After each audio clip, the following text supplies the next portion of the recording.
একটা খুব ভালো, একটা সুশীল, সত্যিকারের ভালো সুন্দর মেয়ে, সে বিয়ে থা করলো, তার কোনো দোষ নেই, তার স্বামী মারা গেল। এখন সে যতই মায়ের কাছে প্রার্থনা করুক, আপনি একটা সিচুয়েশন ইম্যাজিন করুন, বর মারা গেল, এখন সে যতই প্রার্থনা করুক বর আর ফেরত আসবে না। বর যখন অসুস্থ, সে তো তার মৃত্যু গ্যারান্টিড, সে যেহেতু মরল, তখনও যদি প্রার্থনা করেন সেটাও বাঁচবে না। ওর মৃত্যু যদি লেখা থাকে ওকে কেউ বাঁচাতে পারবে না। আমাদের সমস্যা এক্স্যাক্টলি এই জায়গায় থাকে। আর তাই না, যখন ওই জিনিসটা ঘটলো তার আগেও যদি প্রার্থনা করতো আমার বর যেন সব ঠিক থাকে, তাও যে অন্যরকম হবে না তা না। এটা জাস্ট আপনি যদি এভাবে মনে করেন যে একটু পরে যদি মরে গেল তারপরে প্রার্থনা করলে যেমন কিছু হয় না, আগে করলেও কি হবে আমরা জানি না।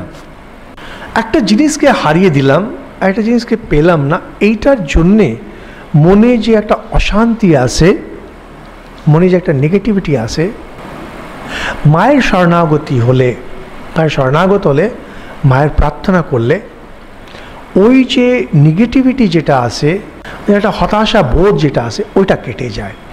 আমরা সবসময় আমরা ভুল করি কি, আমরা যেটা উপরে আমাদের মন রয়েছে, আমরা সেই জিনিসটাকে ফেরত চাই, আমরা সেই জিনিসটাকে বাঁচাতে চাই।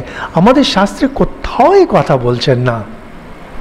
ভগবান বুদ্ধকে যখন একজন বলছেন যে আমার সন্তান মরে গেছে, কিছু করুন, সন্তান বলছেন যে এক মুঠো সর্ষে নিয়ে এসো যার বাড়িতে কেউ মরেনি। এটা দিয়ে তিনি তার দুঃখটাকে লাঘব করে দিচ্ছেন। ভগবান বুদ্ধ তাকে ফেরত নিয়ে আসবে। এখন খ্রিস্টানরা বলবে কেন লাজারাস মরে গেছিল, জিসাস বললেন আরে কজনকে এনেছেন, এর মধ্যে কতটা গল্প আছে কি আছে আমরা জানি না।